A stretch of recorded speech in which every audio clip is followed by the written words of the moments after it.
우리가 함께 은혜 받으실 말씀은 사도행전 26장 1절부터 12절까지 말씀입니다. 사도행전 26장 1절부터 12절까지를 한 절씩 교독하겠습니다. 아그리빠가 바울에게 이르되 너를 위하여 말하기를 내게 허락하노라 하니 이에 바울이 손을 들어 변명하되 아그리빠 왕이여 유대인이 고발하는 모든 일을 오늘 당신 앞에서 변명하게 된 것을 다행히 여기나이다. 특히 당신이 유대인의 모든 풍속과 문제를 아심이니이다. 그러므로 내 말을 너그러이 들으시기를 바라나이다. 내가 처음부터 내 민족과 더불어 예루살렘에서 젊었을 때에 생활한 상황을 유대인이 다 아는 바라. 일찍부터 나를 알았으니 그들이 증언하려 하면 내가 우리 종교의 가장 엄한 바를 따라 바리새인의 생활을 하였다고 할 것이라. 이제도 여기 서서 신문 받는 것은 하나님이 우리 조상에게 약속하신 것을 바라는 까닭이니 이 약속은 우리 12지파가 밤낮으로 간절히 하나님을 받들어 섬김으로 얻기를 바라는 바인데 아그리빠 왕이여 이 소망으로 말미암아 내가 유대인들에게 고소를 당하는 것이니이다.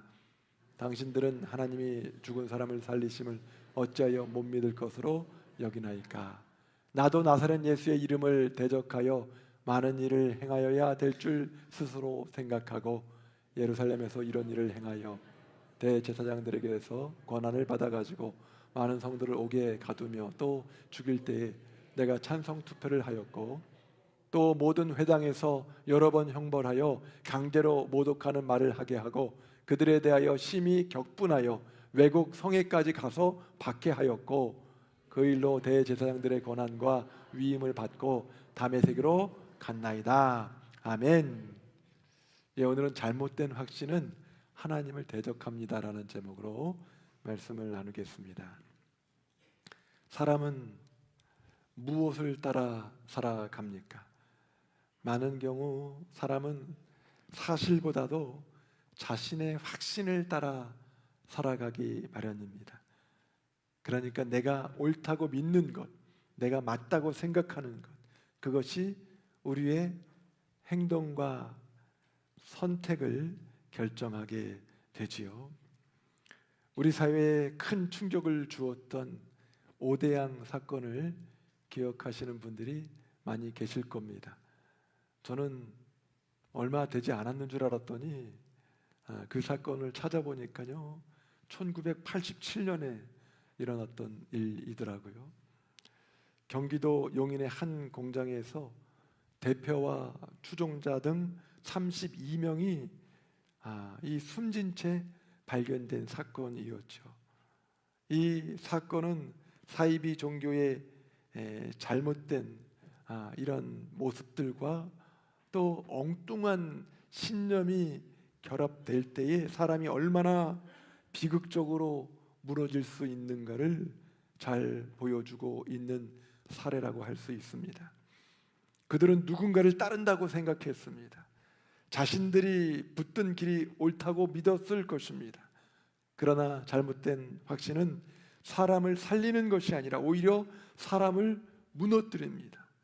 잘못된 확신은 믿음처럼 보일 수 있지만 진리 위에 서 있지 않으면 결국 생명을 해치고 공동체를 병들게 만들고 맙니다. 오늘 본문 역시 우리에게 깊은 문제를 보여주고 있습니다. 오늘 본문은 드디어 아그리빠 왕의 앞에서 바울이 자신의 이 갇히게 된 이 이유에 대해서 변명할 기회를 얻고 간증을 하는 모습이 나오고 있지요. 바울은 예수님을 만나기 이전에 오히려 예수님을 믿는 사람들을 죽이려고 앞장서던 사람이었습니다. 이 바울의 예수님을 믿기 이전의 삶을 통해서 우리가 생각해 볼 수 있는 것은 사람은 하나님을 믿는다고 하면서도 하나님을 대적할 수도 있다라는 겁니다. 그것은 악한 마음으로가 아니라 오히려 하나님을 이해한다고 확신하면서도 그렇게 될 수 있다라는 것을 알게 됩니다. 바로 오늘 본문 가운데 등장하고 있는 바울이 그런 사람이었다는 거죠. 그는 예수님을 믿기 전에 누구보다 열심히 있었고요, 누구보다 확신이 강한 사람이었습니다. 그러나 그 확신은 하나님을 향한 것이 아니라 오히려 하나님을 대적하는 방향으로 흐르고 있었습니다. 그래서 오늘 하나님은 우리에게 매우 중요한 질문을 던지고 있습니다. 너의 확신은 정말 진리 위에 서 있느냐라는 것이죠. 오늘 말씀을 통해서 우리가 생각해 볼 것은, 첫 번째로 사람은 잘못된 확신 위에서도 열심히 살아갈 수 있다라는 사실입니다. 바울은 예수님을 믿기 전에 누구보다도 철저한 사람이었습니다. 그는 신앙에 무관심한 사람이 아니었습니다.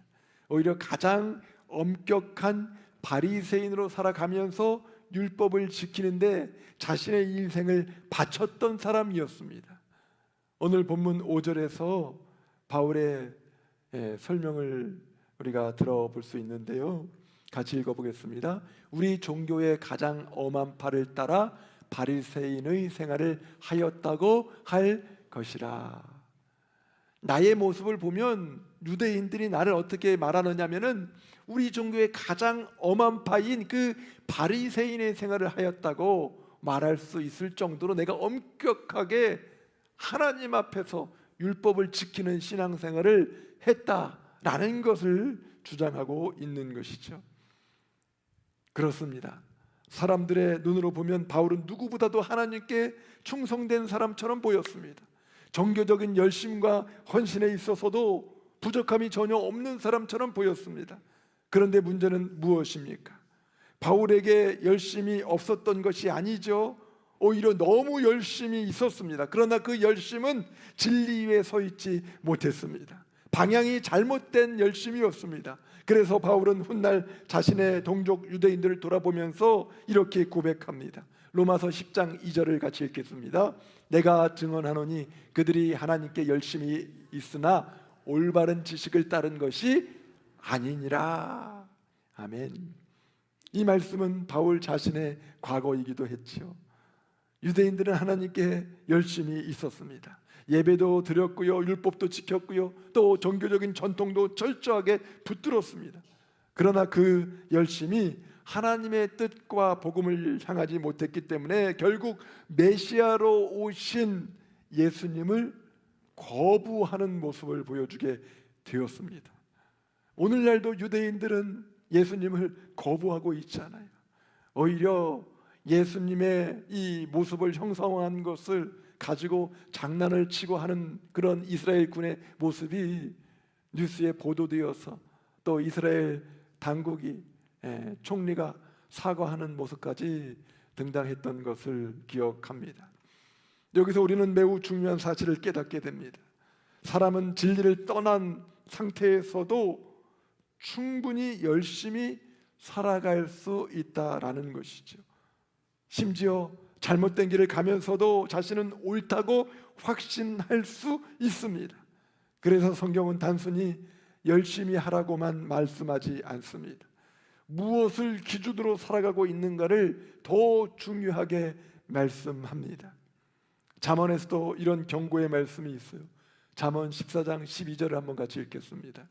어떤 길은 사람이 보기에 바르나 필경은 사망의 길이니라. 아멘. 사람이 볼 때 너무 괜찮아요, 잘 되는 길인 것처럼 보일 수 있어요. 그런데 그 과정 가운데 마지막에 이르는 길이 어떻게 된다 그랬어요? 사망이에요. 낭떠러지예요. 끝이에요. 아무것도 아닌 것이 되어버릴 수도 있다라는 것입니다. 많은 사람이 스스로 옳다고 생각하는 길을 가지고 갑니다. 내 주먹을 믿겠다고 합니다. 하나님 없이도 무엇인가를 내가 창조적으로 해볼 수 있다고 생각을 합니다. 자신의 경험과 때로는 물질과 때로는 어떤 인기와 또 사람들의 어떤 이런 많은 그 토론된 그 결과물 그 안에서 머물러서 무엇인가를 붙잡으려고 합니다.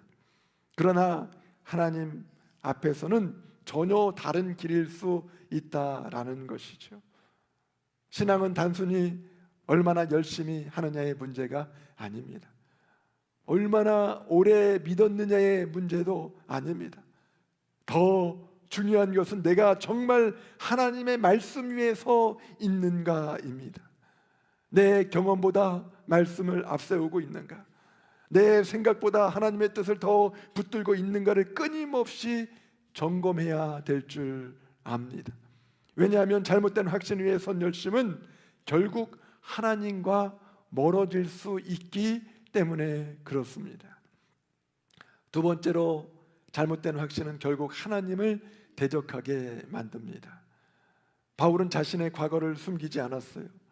그는 자신이 예수님의 이름을 대적했던 사람이라고 고백하고 있습니다. 오늘 본문 9절에 보시면 나도 나사렛 예수의 이름을 대적하여 라고 표현하고 있어요. 나도 예수님을 만나기 전에, 나도 예수님을 믿기 전에는 예수라는 자를 대적해서 그를 따르는 자들을 잡아 죽이기 위해서 내가 몸부림쳤던 과거를 가지고 있습니다 라고 지금 자신의 그 과거에 대해서 설명을 하고 있는 것이죠. 여기서 중요한 것은 바울이 처음부터 하나님을 미워하려고 했던 사람이 아니라는 점입니다. 그는 하나님을 섬긴다고 생각했습니다. 하나님을 위해서 싸운다고 믿었습니다. 그러나 실제로는 하나님께서 보내신 예수 그리스도를 대적하고 있었던 것이죠. 이것이 잘못된 확신의 무서움입니다. 잘못된 확신은 단순히 생각을 틀리게 만드는 데서 끝나지 않습니다. 결국 행동을 잘못된 방향으로 끌고 갑니다. 더 무서운 것은 그 행동을 죄로 여기지 않고 오히려 의로운 일로 착각하게 만든다라는 것이죠. 예수님께서도 제자들에게 이런 일을 미리 말씀하셨습니다. 요한복음 16장 2절에서 말씀하고 있는데요. 너희를 죽이는 자가 생각하기를 이것이 하나님을 섬기는 일이라 하리라. 이렇게 판단하고 따르는 사람들이 있다라는 겁니다.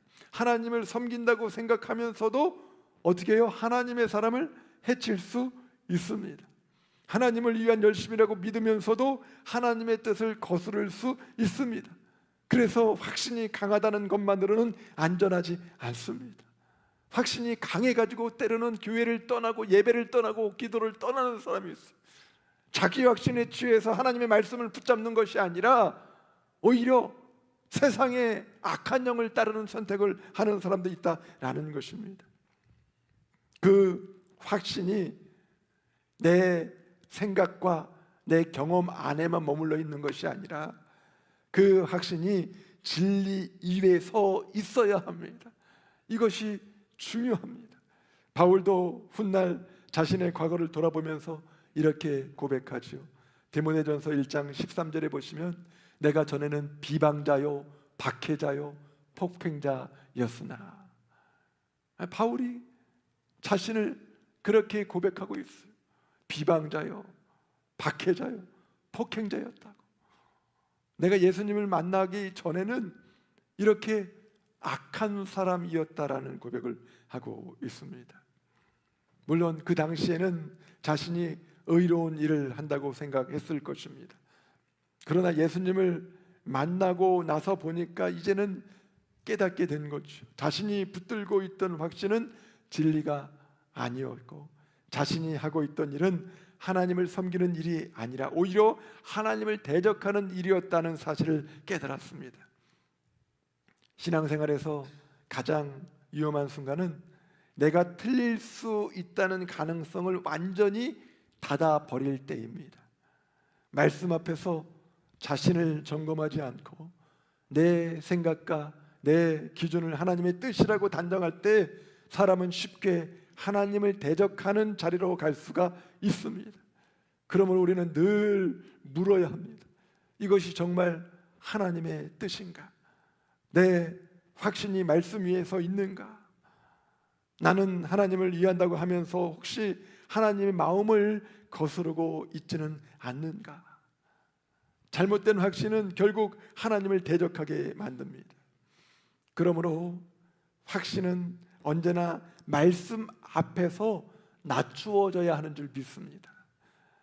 저도 그래서 글을 쓰거나 뭔가를 작성하고 또 주보에 있는 내용 같은 것도요, 쓰고 나서 내 자신이 혹시라도 잘못된 부분이 있을 수도 있기 때문에 우리 부목사님과도 먼저 공유를 해가지고 틀린 것이 있으면 이야기를 해달라고, 지적을 해달라고 그렇게 요청을 합니다.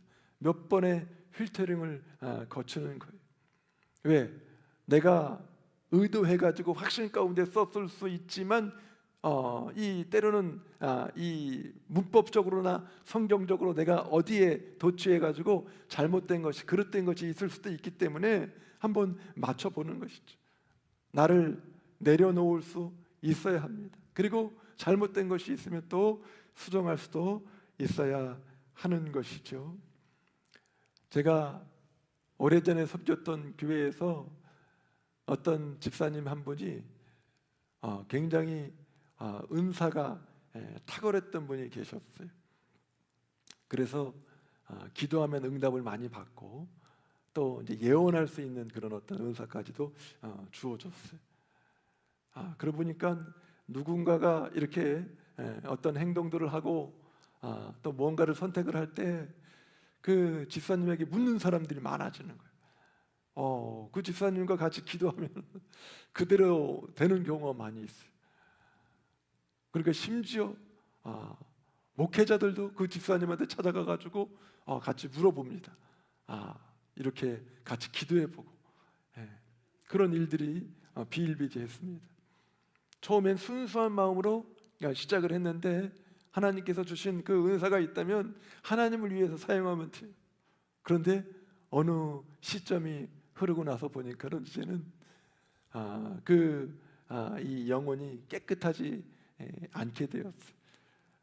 교회를 떠나서 자기 나름대로의 교회를 만들고 그리고 거기서 이제 사람들을 불러 모으기 시작하는데 계속해서 어떤 물질을 요청하고 다른 방법을 가지고서 자신의 어떤 세력들을 키워 나가는 것을 볼 수가 있습니다. 그 이후에 정말 이제 하나님의 말씀과는 전혀 동떨어진 그 은사 중심적인 사역을 하다가 정말 하나님으로부터 버림받게 되는 그 모습을 보게 되었습니다. 순수하게 출발을 했는데 나중에는 어떤 잘못된 방향으로 빠질 수도 있다라는 겁니다. 그렇기 때문에 우리가 어제 읽었던 말씀을 어제로 끝내는 게 아니라 오늘도 가져와야 돼. 내가 10년 전에 끝냈다고, 말씀을 끝냈다고 해서 내가 교만해져 있으면 그 다음부터는요 말씀이 안 들어와요. 말씀이 안 들어와요. 아닙니다. 오늘 하나님께서 그 본문을 통해서 때로는 사도신경과 주기도문을 통해서 오늘 주시는 말씀이 있어요. 그게 있어야 돼. 그걸 붙잡아야 돼. 우리가 매주 사도신경을 암송하지만 나는 다 외우고 있어 라고 생각하면서 사도신경의 의미에 대해서 깊이 들어가지 못한다면은 그 영혼조차도 하나님께 대적할 수가 있어요. 형식적인 예배가 될 수 있어요. 아닙니다. 오늘 주시는 그 말씀을 붙잡아야 돼. 오늘 내게 찔려지는 그런 어떤 아픔을 내가 같이 느끼면서 하나님 앞에 회개로 나아갈 수가 있어야 하는 것입니다. 세 번째로 하나님은 잘못된 확신을 깨뜨리셔서 결국 진리로 이끌어 주십니다. 바울은 다메섹으로 가는 길 위에서 완전히 다른 인생을 만나게 됩니다. 그는 예수 믿는 사람들을 붙잡기 위해서 가고 있었지요. 그 방법을 더 구체화하기 위해서 다메섹으로 가고 있었습니다. 자신이 하나님을 위한 일을 하고 있다고 확신하면서 걸어가고 있었습니다. 그러나 바로 그 길 위에서 부활하신 예수님께서 바울을 만나 주셨습니다. 사도행전 9장 3절 4절에 보시면 하늘로부터 빛이 그를 둘러 비추는지라 사울아 사울아 네가 어찌하여 나를 박해하느냐. 빛과 함께 예수님의 음성이 바울에게 들리기 시작했습니다. 그 순간 바울은 충격적인 사실을 깨닫게 됩니다. 자신은 하나님을 섬긴다고 생각했는데 실제로는 하나님께서 보내신 예수 그리스도를 대적하고 있었다라는 것입니다. 자신이 붙들고 있던 확신이 진리가 아니었다는 사실이 드러난 것이죠. 하나님은 바울의 잘못된 확신을 그대로 두지 않으셨습니다. 그의 길을 막으셨어요. 그의 생각을 흔드셨어요. 결국 진리 앞으로 이끄셨습니다. 이것은 바울을 무너뜨리기 위한 심판이 아니라 바울을 살리기 위한 은혜였습니다. 우리는 때때로 하나님께서 우리의 계획을 막으시고 우리가 확신하던 길을 흔드실 때가 있습니다. 그럴 때는요, 도무지 이해가 안 돼요. 내가 하나님을 위해서 살지 않겠다고 한 것도 아니고, 내가 하나님을 위해서 헌신하겠다고 결심하고 예배하기 위해서, 기도하기 위해서, 하나님 나라 확장을 위해서 내가 더 노력하고 준비하면서 기도했는데 하나님이 문을 꽝 닫으셔요. 하나님이 길을 딱 막고 계셔요. 그럴 때 얼마나 처참하게 무너지는 것처럼 느껴지십니까? 그 경험을 해보셨습니까? 저는 한 5번도 더 해본 것 같아요. 많이 해봤어요. 그때마다 너무나 아파요. 그 과정 가운데 아까 우리 임마누엘 찬양대가 찬양을 했지만 광야를 지나가는 것 같은데 하나님이 안 계신 것 같아요. 내가 기도하지 않는 게 아닌데, 내가 예배하지 않는 게 아닌데, 내가 하나님의 말씀을 붙잡고 따라가려고 그러는데 하나님께서 길을 열어주지 않으실 때 얼마나 답답합니까? 그냥 문을 탕 닫고 저쪽으로 가시는 것 같아요. 왜 하나님 그럴 수가 있어요? 하나님 그러시면 안 되죠. 때로는 억울하게 느껴지기도 하고 때로는 너무나 답답하게 느껴지기도 하죠. 그런데 그 과정을 지나치고 나서 보니까 하나님과 나 자신의 코드가 맞지 않는 부분이 있다라는 것을 깨닫습니다. 결국에는 하나님이 오르시더라고요. 결국에는 하나님이 더 크고 위대한 그 은밀한 일을 계획하고 계시는데 내 자신이 너무 때로는 성급하게 너무 다른 방향에서 하나님을 빙자해서 내 자신의 소욕을 가지고 무엇인가를 하려고 할 때마다 하나님께서 언짢아 하신다라는 것을 깨닫게 돼요. 그래서 내가 내 방식으로 하나님을 사랑한다 할지라도 하나님께서 때로는 기다리시면서 다듬으시면서 나를 인도하실 때가 있다라는 것을 깨닫고 나서 너무 감사하더라고요. 기도가 응답되지 않았는데도 감사해요. 나 자신을 다시 한번 말씀으로 비추어 보는 거죠. 나 자신의 말씀이, 설교가, 때로는 나 자신의 어떤 기도가, 내가 하고 있는 그런 목회의 어떤 그런 행태가 하나님 앞에 정직하게 바르게 되어 있는가에 대해서 다시 한번 통찰하고 또 잘못된 거는 회개하고 주님 앞으로 나갈 수 있는 기회를 그 과정 가운데 얻게 된다라는 것입니다. 결국 내가 맞았다고 생각했던 것이 그 무너지는 경험을 통해서 하나님께로 다시 돌아올 수 있는 기회가 됩니다. 그때 우리가 기억을 해야 돼요. 하나님은 우리를 넘어뜨리기 위해서가 아니라 진리 위에 다시 세우기 위해서 개입하신다는 사실입니다. 예수님께서도 요한복음 8장 32절에 이렇게 말씀하셨죠. 진리를 알지니 진리가 너희를 자유롭게 하리라. 사람은 자기 확신 안에 있을 때는 스스로 자유롭다고 생각합니다. 그러나 실제로는 자기 생각과 자기 기준에 묶여 살아가는 경우가 많습니다. 바울도 마찬가지였어요. 그는 스스로 옳다고 확신했지만 사실은 잘못된 열심과 왜곡된 신념 안에 갇혀 있었습니다. 그러나 예수님을 만나고 진리를 알게 되었을 때에 비로소 진정한 자유를 누리게 되었습니다. 그래서 참된 신앙은 나는 틀리지 않는다라고 주장하는 신앙이 아닙니다. 오히려 하나님 앞에서 자신을 끊임없이 돌아보는 신앙인 줄 믿습니다. 시편 기자도 이렇게 기도합니다. 시편 139편 23절 24절 같이 읽겠습니다. 하나님이여 나를 살피사 내 마음을 아시며 나를 시험하사 내 뜻을 아옵소서. 내게 무슨 악한 행위가 있나 보시고. 아멘. 이것이 참된 신앙인의 태도입니다. 나는 언제나 옳습니다, 내 생각이 맞습니다 라고 말하는 것이 아니라 하나님, 내 안에 잘못된 길이 있다면 보여주십시오. 내가 지금 잘못된 생각을 하고 있다면 꾸짖어서 깨닫게 해주십시오. 내 생각보다 하나님의 뜻을 따르게 하십시오. 이렇게 기도하는 것입니다. 잘못된 확신이 무너질 때 비로소 진리가 시작이 됩니다. 우리의 삶이 아무리 편리해도요, AI 시대가 되어서 이제는 모든 걸 다 기계가 해주고 로봇이 해준다 할지라도 그래도 평안이 머물기가 쉽지 않아요. 아무리 돈이 많이 있어도 그것이 우리에게 평안을 가져다 주지 않아요. 편리한 것과 평안한 것은 다릅니다. 그걸 우리가 잘 생각을 해야 돼. 아무리 어렵고 힘들어도 진리 안에 있으면 평안이 찾아와요. 예수 안에 있으면 평안이 보장이 돼요. 그런데 아무리 많은 것을 가지고 편리한 삶을 사는데 마음에 평안이 사라지고 불안한 사람이 있어요. 내일은 어떻게 될까? 저렇게 될까? 이렇게 될까? 조마조마한 그런 삶을 사는 사람이 있습니다.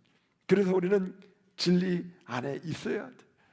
그래서 우리는 예수 그리스도 안으로 들어가야 하는 겁니다. 하나님은 오늘도 우리를 진리 위에 세우기 위해서 말씀하시고 때로는 우리의 길을 멈추게 하시며 우리를 다시 하나님 앞으로 부르고 계시는 줄 믿습니다. 오늘 말씀은 우리에게 중요한 사실을 보여주고 있어요. 사람은 열심만 있다고 해서 반드시 옳은 길을 가는 것이 아니라는 것입니다. 세상에 얼마나 많은 사람들이 열심히 살고 있습니까?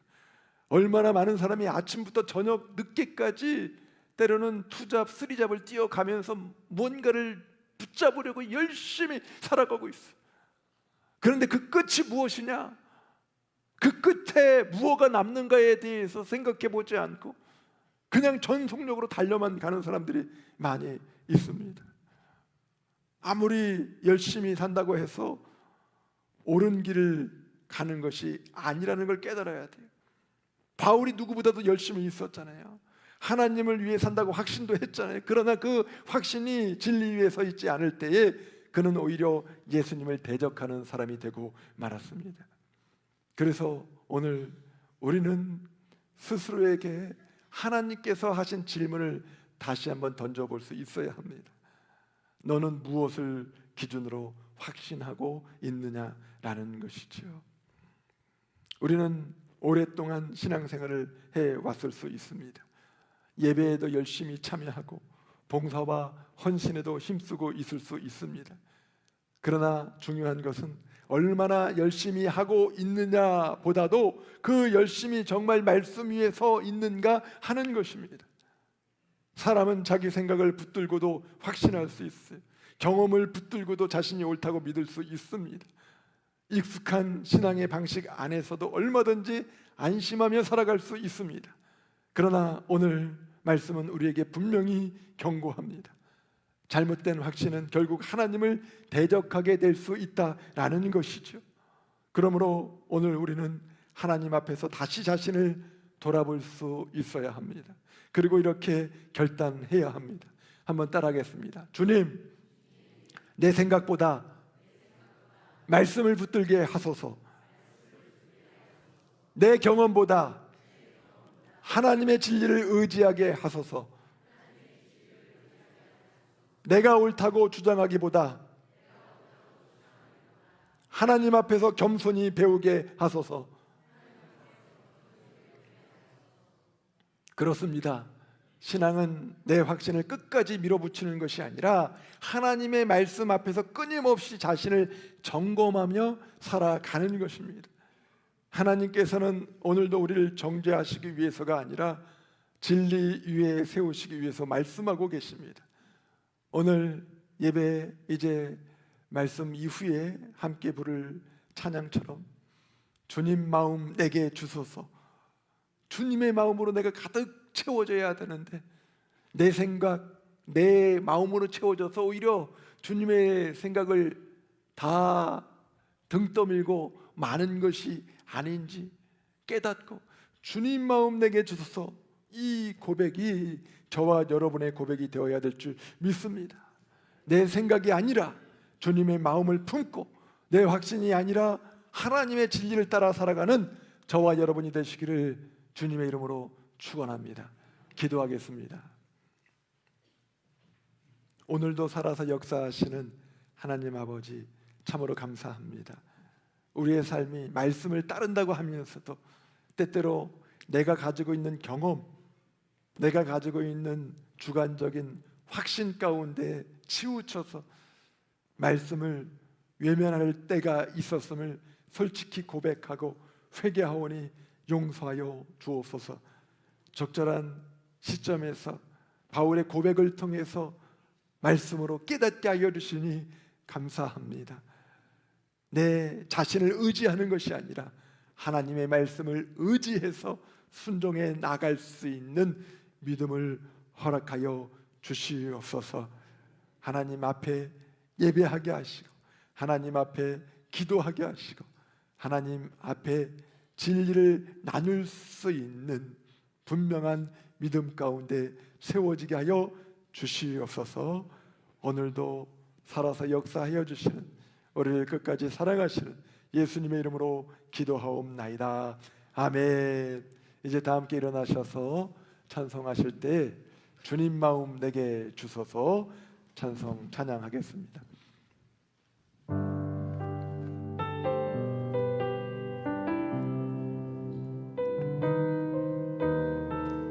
보소서 주님, 나의 마음을 선한 것 하나 없습니다.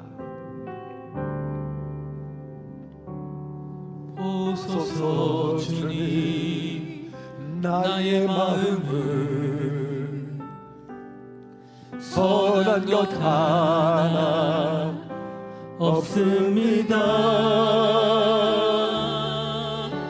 그러나 내 모든 것 주께 드립니다.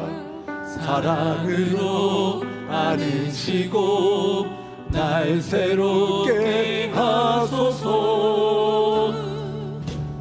주님 마음 내게 주소서. 내 아버지 주님 마음 내게 주소서. 나를 향하신 주님의 뜻이 이루어지도록 주님 마음 내게 주소서. 주님 마음 내게 주소서. 주님 마음 내게 주소서. 내 아버지 주님 마음 내게 주소서. 나를 향하신 주님의 뜻이 이루어지도록 주님 마음 내게 주소서. 내게 사랑을 가르치소서. 당신의 마음으로 용서하게 하소서. 주의 성령 내게 채우사 주의 길 가게 하소서. 주님 당신 마음 주소서. 주님 마음 내게 주소서. 내 아버지 주님 마음 내게 주소서. 나를 향하신 주님의 뜻이 이루어지도록 주님 마음 내게 주소서. 주님 마음 내게 주님 마음 내게 주소서. 내 아버지 주님 마음 내게 주소서. 나를 향하신 주님의 뜻이 이루어지도록 주님 마음 내게 주소서.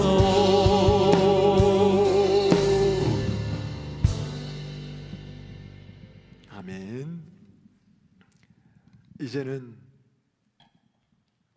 우리의 모든 죄를 다 씻어내기 위하여서 십자가를 지시고 부활하신 예수 그리스도의 은혜와 하나님 아버지의 넓으신 사랑하심과 성령님의 교통하심이 오늘 과거에 내 자신을 다 내려놓고 주님 마음으로 살아가기로 다짐하는 사랑하는 창동 성결교회 모든 권속들 머리머리 위와 온라인 예배를 통해서 함께하는 하나님의 백성들 머리 위에 지금도 북녘 땅에서 숨을 죽이며 예배를 고수하고 있는 형제 자매들 머리 위에 지금부터 영원토록 함께 하시기를 간절히 축원하옵나이다.